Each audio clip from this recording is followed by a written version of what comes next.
man. Can you speak up just a little bit, G?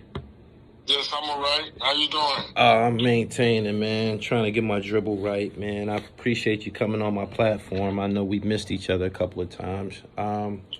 First and foremost, can you introduce yourself to my listeners, and we'll go on from there. I got some questions about the Haitian Polo documentary. Oh, all right. Well, my name is DJ Scripz. That's my stage name. I'm a DJ and also I'm a film producer. And right now I just started to tackle fashion design, but that's not what I do formally. Formally, I'm a health professional. My name is Dr. Romelus. I work as a businessman and also as a health professional. Most importantly, I grew up. I was born in Haiti, and I grew up in Crown Heights, Brooklyn, New York. And as I always stated, Haiti made me. America raised me, specifically Brooklyn, New York. And I've been working and grinding, hustling, and taking care of myself ever since I came here in America. I came here to America. And that's pretty much it. Just like everybody else, and just putting my 2 cents in and working very hard to be productive. Okay. What year did you come to the United States? When I came to the United States, if I'm not mistaken, I think it was July 1985. It was during the summertime. What part of Brooklyn did you come to? As I stated, Crown Heights. Okay. Crown Heights, Crown Street, between North and Rogers, my old stomping ground. That's where, I learned many of my hustles that kind of raised me to be who I am today.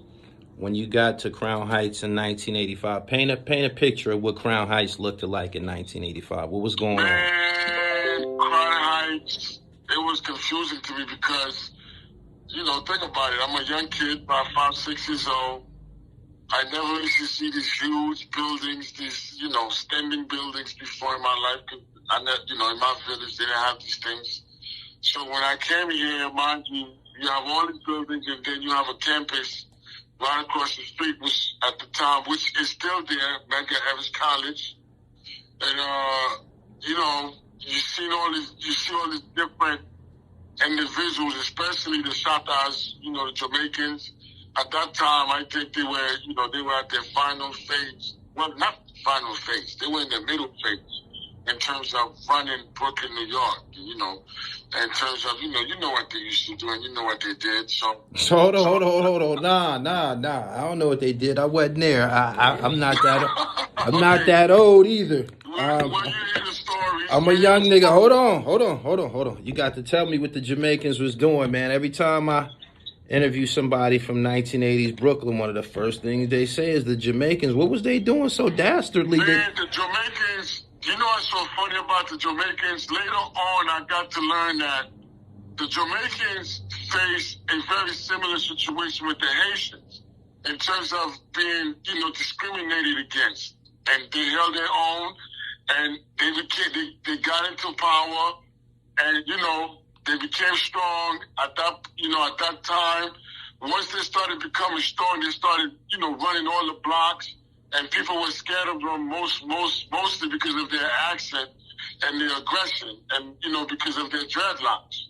So people give them respect, even though dreadlocks is kind of secret society and stuff like that. But, in the street, you have these Jamaicans and, running the streets and they have this patois way of speaking. Mm-hmm. Other people were kind of, afraid of them, scared of them. So that kind of worked to their abilities after a period of time. So after a period of time, they took over and they started running things. You know what I'm saying? Well, I'll be damned. And now the Haitians became the stepping stool after that. Okay, so damn, the Jamaicans was running Brooklyn in 1980. Man, the Jamaicans run everywhere. Everybody wanted to be a Jamaican back in my time, man, because once you started talking with that accent, people started getting scared of you. One thing, boy, Mama Clyde, oh, pussy, and things like that. When you got to Brooklyn in 1985, 86, who was there? The Spanglers, the Shower Posse, like who was high profile then? To be honest with you, all of this Shower Posse and all of this stuff, I wasn't familiar with it because I never played in the streets like that. Mm-hmm. And the reason why I didn't play in the streets like that is because I came in young, and then I was surrounded by Haitian OGs that was always protective of me. My cousin, my friends, my older brothers, friends. So in terms of getting, very deep in the streets to know who the hell the Shower Posse was, the Decepticons and all of that stuff, Eyeside or BMW, I just heard the names, but I didn't know who the hell they were. You know what I'm saying? Because at that time, you home, your parents are very protective of you. You watching the news and you see bodies piling up, people getting shot. They don't want you to go outside. They don't want you to mingle with street dudes. So in terms of Shower Posse, but I was aware of, all the stuff that was going on, man.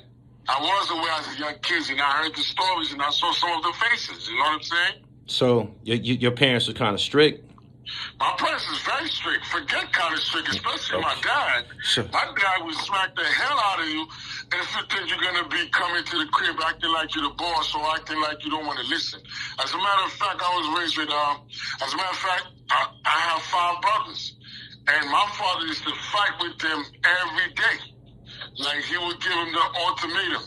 Either you work by my rules or you get the fuck out the house, man. You're not staying in the house trying to be a gangster or trying to do that or not go to work or not go to school, man.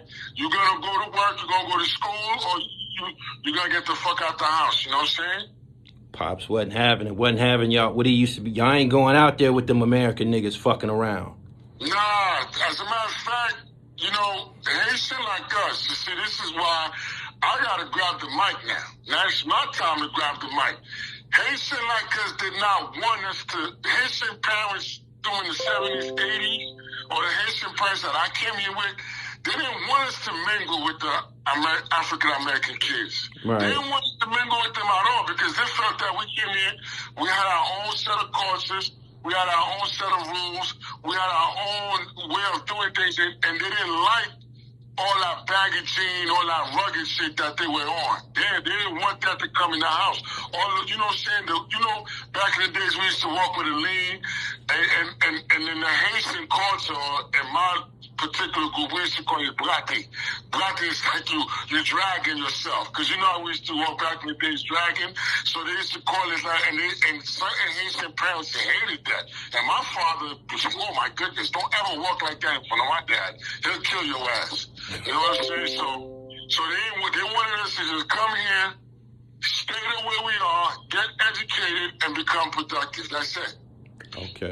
Okay. Sounds like conventional upbringing from hard working class island people. Basically. Even the Ebonics. When I came here, I wanted to be a rapper because I immediately got attracted to Rakim, LL Cool J, Cool G rap. So I started speaking in Ebonics, and my father hated that. My father was, even though my father did not speak English, he know the difference between proper English and broken English. And so when I'm talking, you know what I'm saying, shit like that, he was like, man, he was heated. I had to speak properly as if, I'm in school or educated. That's it. No Ebonics. But, as a child, as a kid, you're gonna, rebel against some shit, and then you're gonna do what you do. You know what I'm saying? Okay. So you attended high school in Crown Heights? Nah, man, I started with elementary school. Okay. I started as a baby, man, all the way up to university, man. And you had an accent, of course, the whole time that you were in grammar school and all of that? The whole time I was in grammar school, it was tough for me. I didn't even understand English. I didn't even know what the hell I was.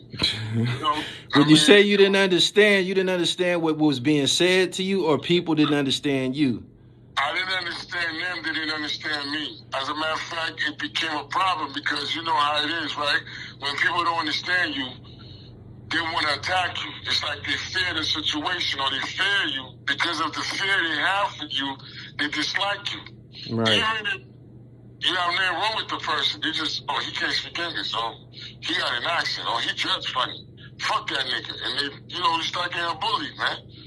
You feel me? Okay.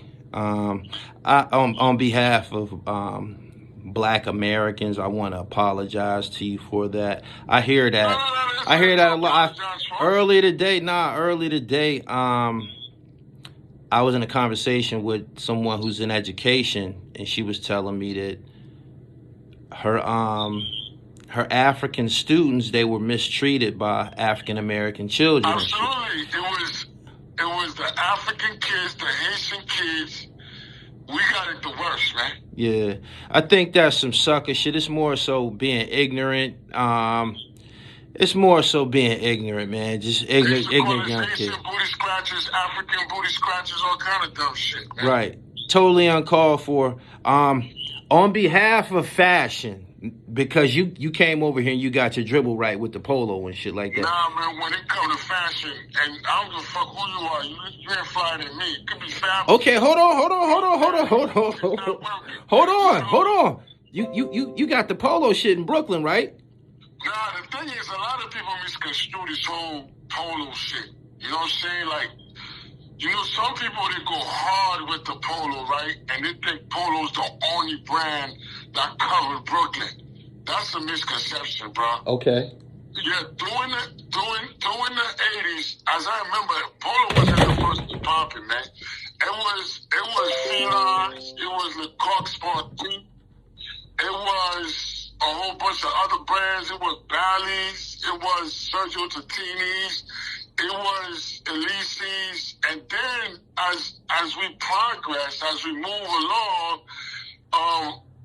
we start leaving the 80s behind. We went in the 90s. Once we got in like 90, 91, 92, fucking polo exploded, man. Polo, by 92, forget it, man. That was the item to have. And even with that, along the way, Tommy Hilfiger caught up with polo, man. There was one particular year, Tommy Hilfiger was the hottest shit in town, bro. You know what I'm saying? Yeah. His popularity spiked. I think that had a lot to do with Grand Poobah from Brand. Grand Poobah, well, that's another misconception too. Grand Poobah is a fly dude. He used to wear polo, Tommy Nordica, and all that. Yeah. It was just what happened at the moment, you know, that kind of got the shit to spike. Because remember, when you keep wearing something and after a while something else come out that looks flyer or that's fly, people are going to jump on that other shit. Right. And remember, Grand Poobah is a student of the game. Grand Poobah is an OG. So he's a fly dude. So he knows how to put his shit together. So and plus, he keeps his ears and eyes in the street. So whatever he see that's hot, of course you're going to rock it. Of course you're going to put it together. And people that wasn't up on it, they're going to jump on it because they see him on it. Right. You feel? But at that time, I don't think it was him necessarily that made people, because I don't remember any rappers that kind of came in our little crevices or little in our hood that really brought this polo or Tommy shit out to us. I think it was just the momentum at the time. I think it was just the neighborhood kids that made this shit so popular, and these celebrities got on it, or these famous or these rappers got on it. You feel me? Okay. So what year did you get down with it? You said like 90? Well, I was always around it. It's just that, I'm going to be honest, I couldn't afford it. I couldn't get it. My brother had it. My friends had it. I remember my brother used to buy this shit. We used to wait till he fall asleep to sneak out the house with them shits on. Or, you know, do this shit, put it in our book bag. When we get to school, we wear it. You know, things like that. So by 91, 92, man, I started getting my own load. I started getting my own shit, man, and that was it. At that point, sky was the limit. Right. What were some of the places that you went to get your polo? When I seen y'all Polo doc, when I bought the Polo documentary, by the way, when I seen it, I got the appreciation and the reverence for Polo. But was y'all moving like low lives? Like, was y'all robbing? Nah, this is it. This is another misconception. See, low life is they're more like families. It's like young kids, friends, brothers and sisters that grew up in the same hood that came up with their shit, right? But because they did it so live, they did it so wild, it was street wild style and shit, it took over the whole Brooklyn. Like, you know what I'm saying? Because they were in a particular section, if I'm not mistaken. They were in St. John's and Utica, and then also in Bronzeville, Marcus Garvey Village, yeah. Yeah, that's where. So they came together and formed their whole low-life situation. But because of the way they represented, and because there were so many of them, and they did it with loud noise, and they did it crazy, it took over the whole Brooklyn. But to be honest with you, many dudes were wearing low. They didn't even know nothing about the low lives like that. They were not down with the low lives. I know people in my building that have mad low. That they were not low lives. They probably knew of the low lives, but they were not down with the low lives. They were not part of the low lives. You know what I'm saying? So the thing is, once the name became so popular, once people see you with low on, they automatically call you a low life. Till today. When I wear my low and I go somewhere, they think I'm a low life. No, I'm not. I just wear polo. You feel me? Okay. That's just why this is where the misconception comes from. You understand what I mean? And then some people, because of their insecurity and not understanding the history, they align with it, but they don't even understand what they're aligning with. You know what I'm saying? They just jump on the bandwagon. A lot of people do that. Yeah. But you have to differentiate what is a true low life and what is a person, and who is a person that actually wears low. These are not the same thing. Like, for example, I got my artist this morning. He just texted me because he saw a picture of Thurston Owl on the gram, and he texted me like, yo, you know this guy, right? What is your relationship with him? I'm like, I know him. He was in my first film. He was like, he's a lowhead, right? I'm like, nah, he's not a lowhead. He's one of the original low lives. You understand what I'm saying? Right. That's a big difference. Right. I'm a lowhead because I wear low. I've been wearing low for a long time. So there's a difference between him and me. You understand what I'm saying? I won't call myself a low life because I didn't start with these dudes, and I never got initiated in anything they were doing. I was told by them, by Thurston Howe and Rudy Lowe and G. George, those are some of the Brooklyn low lives. Absolutely. And they told me in the beginning, to be a low life, you actually had to be stealing. You actually had to be robbing. You know what I'm saying? Like they weren't respecting it, like going and buying it off the shelf. They're like, nah, you had to snatch that to be down with that. Absolutely. That's their rules. That's how they make their rules. To be down with them, you had to do what they were doing. You had to go through the trenches with them. You had to, go through the sweat, blood, and tears with them. And I understand that. At first, I did not understand that. I'm like, yo, these guys are bugging out. But they're right. If you never walk the walk with them, you never talk the talk with them, why should you have the right to call yourself what they call themselves, right? Yeah. Yeah, exactly. So you can't claim something that you were never part of. But guess what? A lot of people growing up in Brooklyn or wherever, they claim that. That's just the way people are. Some people just want to get there. Yeah. I think the low lives, they did it on a level that is kind of glamorous and shit. And if... Yeah, listen, obviously when it comes to, glamorous stuff, black people, we're in the front of the line. We love big symbols. We love colorful shit. We love gold. We love jewelry. So, and we just, because that's who we are. That's what we're attracted to. That's what our melanin is attracted to. You know what I'm saying? We have this, this fly stuff, this crazy nature when it comes to clothes, this exoticness with clothes. If you look at the industry, that's what you see. You see how we put our stuff together on every level. You understand what I'm saying? Yeah. How long did it take to compile the footage that you used for the Haitian Polo documentary?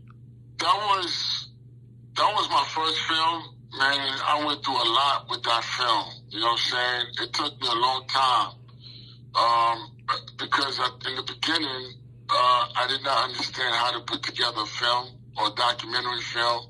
But then God had some dope people with me. They kind of walked with me through the process, and it came out. You know, because the most important thing about any film, or whether it's a documentary, it has to make sense and it has to flow. You know what I'm saying? If there's no continuity in the film or in the documentary and everything's all over the place, it won't make sense. So the fact that I had people to, put this shit together with me, it came out cool. So it took me a long time, man. It took me some time it took me more than 3, 4, 5 months, man. Oh shit, that ain't long, man. It took me some years to do one documentary. Yeah, well, to be honest with you, I said I think it took longer than that, to the point where there was a little bit unrest and misunderstanding where I had to leave one studio to go to the next. It took longer than that. I just did these months, but right. it took longer than that. Yeah. Okay. Growing up, to your recollection, who was the flyest? Who was y'all Ric Flair? Who was the Haitian Ric Flair with the polo? Who was the guy from your neighborhood that was Well, to be honest with you, this is a huge title to give somebody. Now I'm recognizing that because I'm a little bit passive, you know what I'm saying? And I love to show love.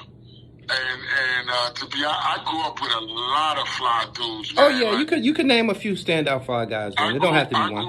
I grew up with, man, some dudes, man, they just come through, they take your girl, bro. That's how much dough they had, man. You know what I'm saying? They would just come through, and your girl is going the next day, man, or the next minute. You know what I'm saying? She's not yours no more. You know what I'm saying? So I grew up, kid named, my homie Kevin. Kev Low, Haitian, I don't know, there's all kind of Kev Low, but I know Kev Low, Haitian Kev Low, light-skinned dude that lived on Sterling and Nostrand. That was, that's family right there. I grew up with another cousin of mine. What the hell is this guy named? I was with him last night. What's his name, man? Okay, there's another kid named Vladimir. Another kid named, there was this fly, if you're talking about Haitian Ric Flair, oh my goodness, this kid named Sonny. Man, these dudes, man, it was a group of them. And then you have my cousin. Then you have this other kid named Wilson. Oh my goodness, this dude, man, when they come around, your girl is leaving you, bro, because they're the dudes who came from Haiti that quickly assimilated, acclimated into the urban culture and refined it to the level where when they go somewhere, people can't tell if they're Haitian or not. They have to tell you that they're Haitian because they didn't speak with no accent. They didn't move with no accent. They were the pure, if you don't know them, they look exactly as if they were African Americans, man. You know what I'm saying? Okay. Yeah, and my cousin Gary, man. How the hell I forgot this guy's name, Gary? Yeah, them dudes, man. When they had their lower back then, you know what I'm saying? And it was, as a matter of fact, they're the one that when they come around, you wanted to dress like them because they were much older than me. They were like 10 years, 15 years older than me. So when they came around, man, with all that Jabot, Jazz, Tommy, Low on, you wanted to get the same stuff. You know what I'm saying? Right. Okay. What was some of the places that y'all encountered? Where did y'all go shopping at? Well, me in the beginning, I couldn't leave my house. In the beginning, the only way I leave my house, because I was young, it was when my cousin come and he's going downtown to Ivy Square Mall. He would tell, because, my family had respect for him, because he was responsible. I would tag along, so he would take me to Ivy Square Mall. But, he used to go to places like Sam's, A&S, Bloomies, and that's how I know all this place with him. Bloomingdale's, and then, you know, there was other places out of town that I couldn't go. You know, I think they used to go to Pennsylvania to go shop. Yeah. There's so many different places, man. You know, but I was young. I was unable to, follow along. They used to go to Green Acres Mall. I think that's somewhere in Long Island, if I'm not mistaken. They used to go to places in Pennsylvania. They go anywhere where the Low's at, they're going. I remember this kid named Wilson. This motherfucker even went to Texas to go to the Low, bro. Damn. Okay. Crown Heights in the building. Yeah, Crown Heights, because you know what was the feeling about this whole thing? You know, now it's not the same. Back in the days, they didn't used to sing close out that much. Now, every second is a new color, a new style, a new brand. Back in the days, it would take at least a year to 2 years before they say something new. So he would be the first one with the shit a year before it came out. Right. He would go to other places where it's released before it came to Brooklyn. And when he does that, people will be like, what the hell is this? They've never seen this before. Because that's how he used to get that. And that's one of the ways he got his recognition in the hood. I don't know if you know anything about the Purple Crown, right? The who? Purple Crown. Purple Crown? Yup, that shit is worth like probably $10,000 now. So right? Hold on, is that a specific low piece or that's it's a specific low piece? At the Purple Crown. It's called the Purple Crown. You know, purple back in the days, guys did not like wearing that because it's feminine. He was the only one in our hood with the Purple Crown. When he came with the Purple Crown, it's the crest. It's a crest in the middle. Ralph Lauren just retro a bunch of that shit recently. It's a big crest in the middle, right? Yeah. There's colors. There's the red. The most common one was the blue one. The blue one, everybody had that. I got that. Go ahead. Yeah, so you know what I'm talking about. The blue one, the red one, the cream one. Right. And then you had the rarest one is like the purple one and the red one, right? And guess what? These crowns, they were women's sweaters, man. They were not no fucking men's sweaters. Ralph Lauren did not make this for men. The men ones were a little crown on the chest, not no big one on the stomach, right? Right. So this nigga was the first one with the Purple Crown. And when he came with the Purple Crown, everybody was laughing at him. They're like, yo, man, this guy is something else. Now you got a purple one now? But what's so funny about this story, years later, that shit is worth $5,000, $10,000. And people would do anything to get their hands on the Purple Crown and the barbershop crown. The barbershop silk is like this, it's a silk shirt, it's a silk crown, and they call it the barbershop because it kind of looked like a barbershop shirt. You know what I'm saying? And that shirt right there, it's like, you're not getting that shirt. It's like $15,000 or $5,000. You're not getting that. You feel me? And he was the only one with them items around our way, man. Damn. Yep. So at which point do you said you was never a street guy, but which point? Not that I was never a street guy. I never played like deep in the street like that, man. So when did you start to encounter the Haitian guys that were famous in the streets, street figures that was like? Well, the thing is, these guys, they were like I told you, were my cousins, brothers, and friends. You know what I'm saying? I was always around that. You know what I'm saying? I was always around that stuff. It's just that me, I kind of move careful. You understand? Because I know a lot of people, they know the perils of the streets and they make their decisions. They don't care. So if you know the streets is dangerous, you're going to watch how you move. You're going to watch who you talk to. Because I grew up around a lot of grimy motherfuckers. Yeah. And once you grimy, I ain't fucking with you or I got to be careful with you. You know what I'm saying? Because you have a gold chain, the nigga gonna be scheming on you. You understand? So if you know these are the kind of people, and that's the way of looking at life or interpreting life, you don't fuck with them. You don't deal with them. You don't do what they do. You stay in your lane. That way they can't mess with you. That way if they mess with you, you have all the rights to do what you got to do to them. You understand what I'm saying? Yeah. So I never play with niggas like that. Till this day, I don't play with niggas like that because I understand the game. I understand the streets. The streets is very grimy. There's no love in the streets. The same nigga you with, you fly to death where you get chick with, it's the same dude that's going to be jealous of you if he find out you got 100K somewhere. You know what I'm saying? It's very unlikely, it's very difficult to find a real person that's going to share real love with you, that's going to love you like a brother, man. The streets don't love anybody. You understand? And so once I learned that and I seen that and I seen what my brothers and friends and people around the way went through, I don't fuck with that stuff, man. You know what I'm saying? Right. Did you consider making a sequel to the Haitian Polo documentary? Absolutely. Right now, the reason why I'm not working on the sequel is because I got my second project, which is called An Influence, which is kind of like a step from it's like a continuation of the Haitian Polo documentary, but it's not like a urban situation. It's different because now I spoke about how Haitians, settled and how we got influenced by urban culture, mainstream culture, and fashion.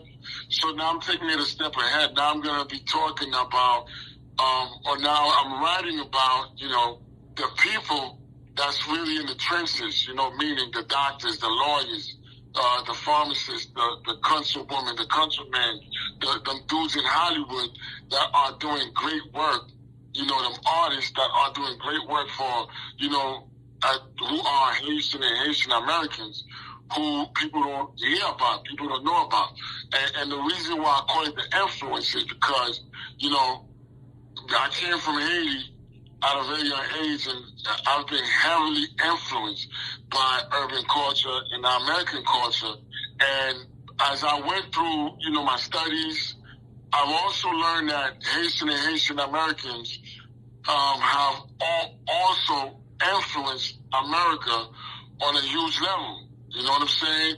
And not only did we influence America, we also added or contributed to the American fabrics. And if you look at the hip hop, you cannot go through hip hop history without bumping into a few prominent Haitian figures and what they have done for the industry. In addition to the industry, the music industry, you have Hollywood. You have the health sector. You have so many different places where Haitians has contributed a lot, Haitian and Haitian Americans. So I feel, it's not what I feel. This is something very phenomenal. This is something to really document because it's a lesson. It's something that will teach, everybody, not only, Haitian American, it will teach, the African Americans and everybody else to show our contribution and to show people how together we are instead of divided. I remember, when I finished college, I was a teacher teaching, and I used to reflect. I'm like, I can't even speak English, and now I'm teaching. I'm teaching kids how to speak English. I'm teaching kids science. You understand what I'm saying? So that's kind of dope reflection on me, and I felt like it's something to document and talk about. When we see these stories online about a lot of the tragedies and hardships going on in Haiti, how does that affect you? Even though you've been here all your life, like you don't feel no type of way about the shit that you see on the news? Of course I feel the type of way. No matter what, no matter how assimilated or Americanized I become, I'm still Haitian. I'm still 100% Haitian. So if I see something, that is devastating, that is destroying my homeland, it's gonna make me feel some type of way. It's gonna make me feel sad. It's gonna make me feel upset. It's gonna make me feel like, I want to do something. But to be honest with you, I'm not gonna be negative about the situation. I'm limited. I'm not limited, but sometimes you just don't know which direction to take. You know what I'm saying? There's so much happening. So much happening. Recently, a president was executed. Yeah, the president of Haiti, Jovenel Moïse. I got a chance to see him speak. I was right in the front row because, my family's in politics. And I remember he came to this church and I was right there seeing him talk. He's talking. He got, listen, the whole Jovenel Moïse thing is deeper than we think. And that's another thing. I'm not in Haiti, so whatever you've seen on TV, that's what I'm seeing too. The only difference is I'm Haitian, so I'm able to interpret it different from how you can interpret it. You know what I'm saying? But at the end of the day, me and you, we have the same information because I'm here trying to live. You feel me? But it is a tragedy. It is a crazy situation. It's so much going on, man. Haiti was corrupted before him. And I think Haiti's going to be corrupted after him. So, and right now, Haiti's extremely unstable. It's very unstable. And that's what it is. And, until God says something, man, or the people stand up, it's going to continue being that way, man. So, basically, me asking you about the 17 Americans that was kidnapped, you ain't got no comment. You don't know what the fuck going on, huh? To be honest, I don't even want to, because, I don't even want to say too much about that shit, but I don't know what's going on because the reason why I am familiar with the story, the reason why I don't know what's going on is because there's so many different intels coming out in terms of what's going on. They're saying that the president of Dominican Republic is providing resources to build these gangs in Haiti, to destabilize Haiti. There's so many different other people involved think about it, man. Haiti don't have no fucking gun factory, bro. Where the fuck they get all these crazy-ass ammunitions and crazy-ass weapons? Where they get them from? Yeah, I was talking to somebody, and that just made no sense. Having Wi-Fi don't make no sense over there either. After all the shit that goes on, it's like it's just wild off the grid, and I don't see. Think about it. Let's be logical, right? America doesn't have no poppy seed landfill. Where the hell they get all this China white from? So something is going on. Haiti doesn't have no gun factory that manufacture guns. Where the hell they get all these machine guns, AR-15s or AR-16s, and they got some powerful shit too, automatic weapons down there. Where they get it from? Yeah, they do got some shit over there. You know what I'm saying? I'm watching TV. This guy was like, you see with this right here? I could destroy a whole town. And he's showing the bullets. He's showing how it works. And where do they get it from, bro? So that's another question you have to ask. Who give it to them? How do they have access to that stuff? And the funny thing about it is, I'm Haitian. I'm 100% Haitian. I'm going to always repeat that. The country is not even developed to that extent. You understand what I'm saying? Right. It's not even developed to that extent in terms of technology. Damn. Yeah? Damn. Yeah, think about it. They don't even have the technology. So how the hell they design these weapons? Right. So why you think Haiti's so hooked up like this? Do you think it has something to do with the Haitian rebellion? It's like it's been in shit since they rebelled. You see, the thing is, a lot of people are not being honest with what's going on. Part of it has to do with the power that be. Listen, obviously, if you study Haitian history and you study the slaves trade, you'll understand that many of the slaves who were shipped into Haiti, they were rebellious warriors. They were already warriors. They had that shit in their blood, bro. You understand what I'm saying? Like you had a few princes that escaped. You had, like, for example, there's a lady. 1 second, give me a second. Hello, folks. Yes.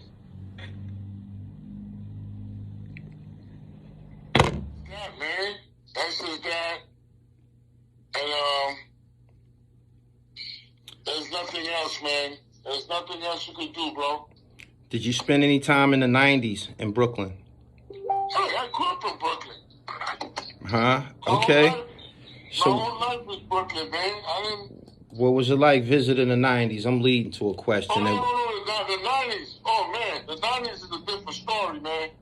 Oh, man. That was the point in time, man. Nobody wanted to go to the 90s, man. Yeah. The 90s was a war zone, man. You see that you drive over there, through there, or you stay the hell away from there, man. You have to be very thorough to go to the 90s, man. You're talking about Bobby Smurda hood, huh? I'm talking about Haitian Jack hood. Yeah, well, the thing is, when Haitian Jack was doing his thing, I was a kid, man. You know what I'm saying? Okay. I was a kid, and I didn't even know who the hell Haitian Jack was until later in life, man. You know what I'm saying? So the 90s was hell, man. You have to be a thoroughbred to be in the 90s, man. You can't be any person and you think you're going to be in the 90s. You're going to get shot.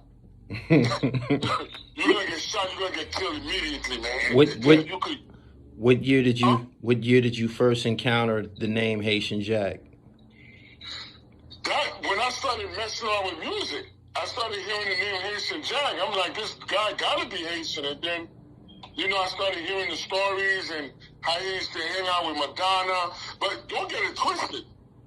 I grew up on a fly block, man. Them dudes, first of all, for example, my homie used to hang out with Basquiat.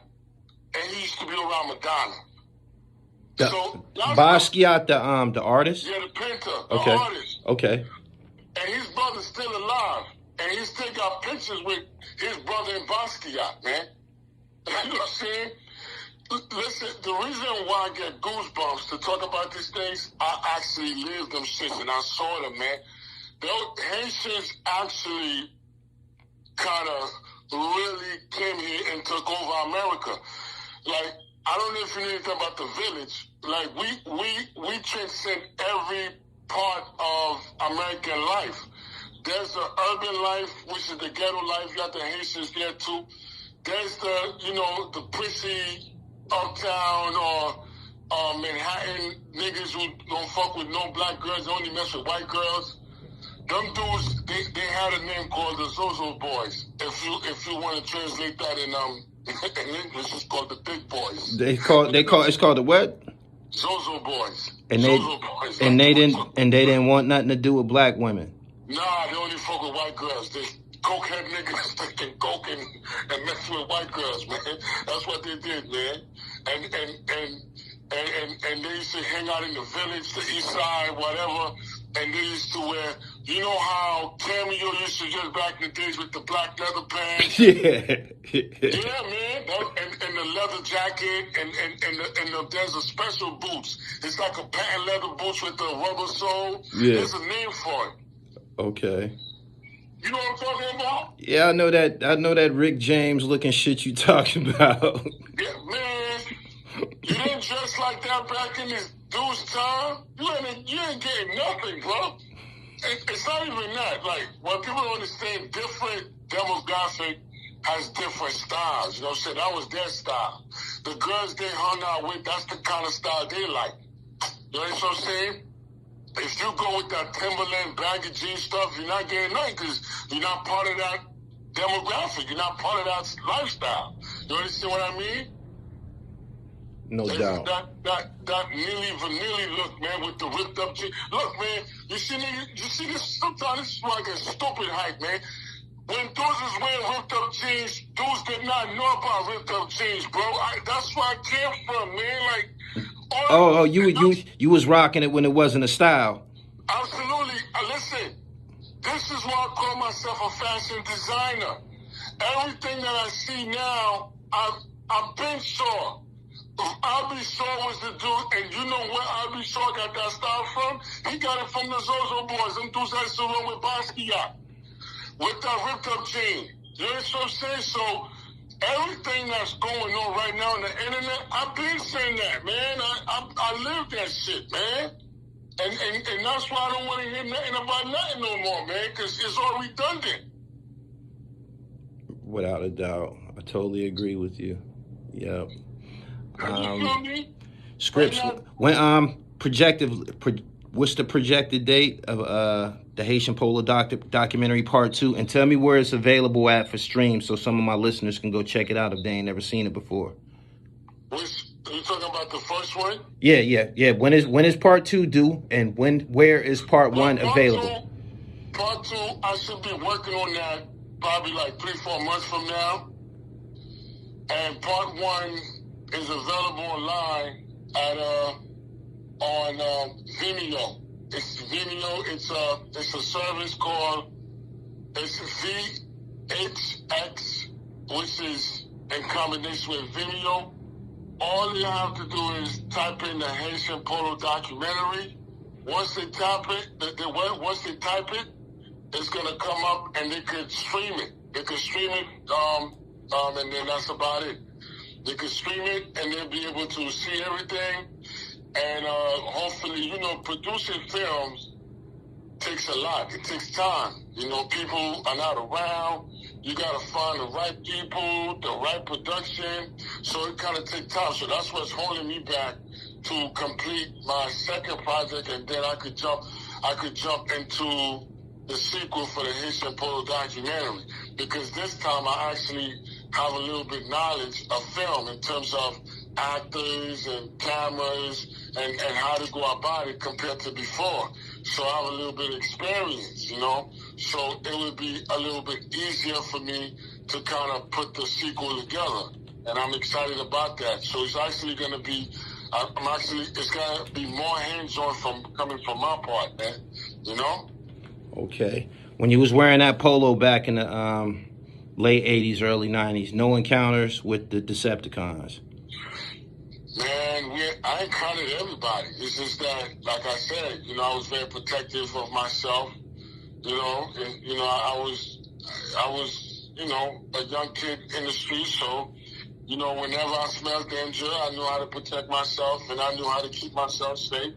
I had older brothers, I had older friends, I had older cousins and stuff like that, so all of that worked in my favor until, there was a point in time people wasn't worried about, the clothes on your back anymore. Okay. Scripz, man, I appreciate you. Where you DJing at? Well, right now, to be honest with you, when I came out, I've been influenced by hip-hop since the 80s. And I DJed in a couple of places, but right now my DJ career kind of slowed down because I want to convert it into, because I do music. Like, I really want to put my soul and passion and my creativity into what I'm doing. As a matter of fact, recently, Kanye made a big splash on the internet. And I'm like, yo, that used to be me. I used to be this fucking passionate. Why the fuck I left my passion and blah, blah, blah. So I started producing records. I started playing records. When I say producing records, I would take, get certain beats and I would put certain artists on it because I really wanted to evolve my DJ career because I wanted to have hands-on. But another thing about myself that I really got to check, I'm doing too many shit. I got to focus on I got to take some shit off my plate. So because of that, my DJ career in terms of producing music, in terms of building my DJ platform has taken a hit. Because, after work, you go home, you fucking beat up, tired, you're dealing with the kids, and you fall asleep. Like, shit, I ain't do nothing today for my music. You know what I'm saying? So now I'm back, producing, records to build my name. Because you could call yourself a DJ all you want. Like, nowadays, anybody could be a DJ. You understand what I'm saying? Right. Show me your creativity. Like, I just, I'm going to send you a remix that I did. I just finished doing this Pop Smoke remix, and I'm looking forward to start working on my other records. And that's what I'm about. I'm more like on a DJ Khaled kind of shit, you know what I'm saying, kind of wave. And okay. Guess what? DJ Khaled used to be around the way when nobody knew him, walking down Flatbush and shit. You know what I'm saying? So these are, and I know people that knows him personally. You know what I'm saying? Okay. way before he was somebody, you know what I mean? So I kind of have the formula. Like, I used to see Jay-Z all the time. I'm like, shit, now this nigga's a billionaire. You understand what I'm saying? Yeah, man, so I kind of have the formula. The formula is basically consistency, creating your lane, believing in yourself, always be willing to listen and understand and tweaking what you're tweaking, make it better than it was yesterday. And keep an ear to the street and never be afraid to learn. Learn continuously and keep on adding ammunition to your toolbox that's going to help you become, you know, a better individual and helping you push the culture forward. So I kind of know the formula, but applying the formula takes, you know, a whole different kind of step. You know what I'm saying? No doubt. Scripz, I really appreciate you taking time out, man, to give me a little insight on the project. I think I probably somewhat stereotyped you in the beginning, but you cleared up everything. Everybody that rock polo and everybody that's fly don't gotta be a street nigga robbing and stealing to do it. Nah, and that's the thing. You see, the thing is the non-street dudes, they don't want to say that because they don't want to have nothing to do with this. But me, I feel like I have a voice, and I have to use my voice to speak, bro. It's like people keep misconstruing this.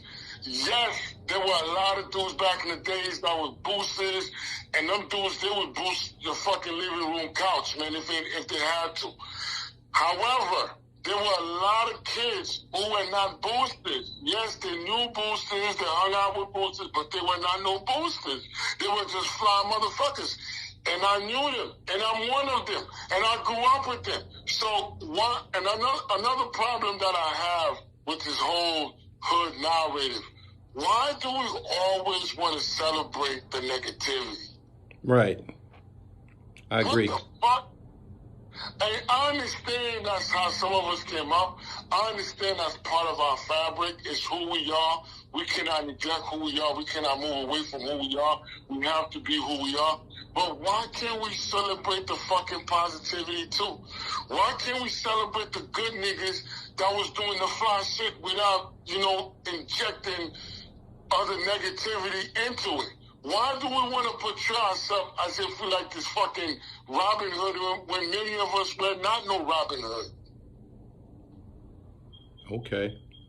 You feel me? Yeah, 100%. Yes, but some people just run with the story. It's not your story, dog. Tell your story like me. I could lie. I could have been like, yo, I was this type of nigga. I used to run. Sooner or later, somebody gonna be like, man, Scripz, shut the fuck up. You never boost nothing. Stop lying. You know what I'm saying? No doubt. You feel what I'm saying? Yeah. And this needed to be said. I'm glad you came to share your... Yeah, and then a lot of people get upset when I'm trying to say, like, you know what? In the hood, there was a lot of fly positive niggas that never stole nothing. That never did none of that. I know motherfuckers who work 2 jobs to buy their load, bro. No doubt. I know niggas. Yes, I don't understand this whole thing about stealing from the white man. Look, man, what the white man did, that's something that we gotta sit down and try to figure out how we're gonna make that nigga pay. Oh, you know what I'm saying? But you think you stealing a few stuff from him is retribution or reparation for what they did to us? No. How that make you feel good? What they did is bigger than that, man. Yeah. You feel me? Yeah, absolutely. Yeah, man. So, like, I grew up around a lot of fly niggas that used to work 2 jobs. They used to work at Burger King's, McDonald's, Wendy's, the game room, just about a year, bro. So if I don't talk that and I keep it real, I'm not doing these niggas justice. And guess what? These motherfuckers is still fly till this day. These motherfuckers will not stop wearing brand names. It's Gucci this, Prada that, Ferragamo this. That's what they wear till today. Yeah. And they never boost not a goddamn shirt.